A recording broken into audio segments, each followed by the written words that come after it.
if I told you an automobile shop turned into an antique store? Because that's the story of Coin Dancers in Trinidad, Colorado. Loving living locals, We Are Trinidad coverage continues this morning at Coin Dancers. We are with the owner, Carol. Carol, good morning. Good morning.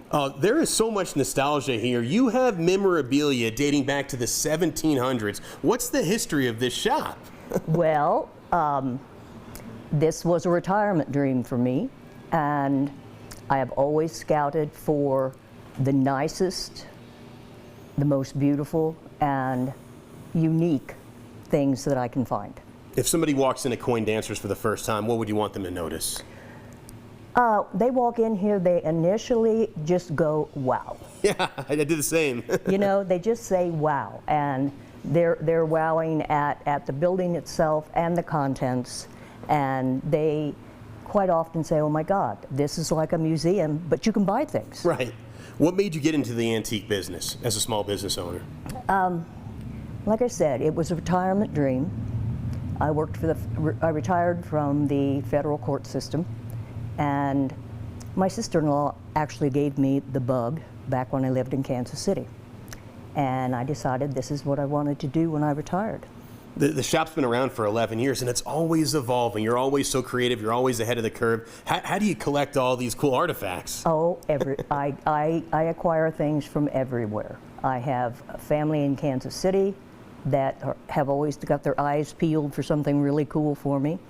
And in years past, I used to take road trips with a U-Haul up into Iowa and along the Mississippi River, because every location has different things. Has this dream lived up to reality? Is this everything you thought it'd be over the last decade? Yeah, and more, and more. Where are you located? Because this is a must visit when you come to Trinidad, you know that. We are at 232 East Main, right on Main Street in Trinidad, and of course Main Street is the old Santa Fe Trail. There is so much history in this town that it's pretty mind-boggling. Where'd the name Coin Dancers come from?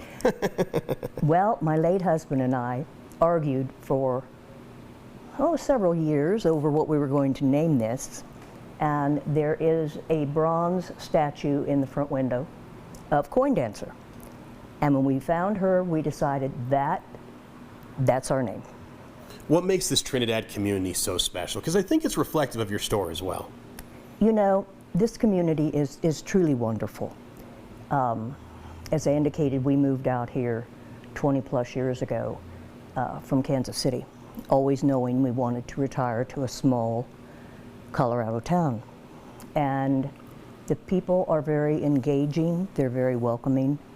Our downtown is lovely. It's still, actually they call it one of the most architecturally intact downtowns in the state of Colorado. I absolutely love it, and I want to see some more of these artifacts. You've got some pieces for sale that were built in, what, the 1700s? Is that correct? Yes, sir. All right, we're going to take a tour in just a bit. We're having too much fun at Coin Dancers. For Carol, I'm Justin. We'll send it back to you.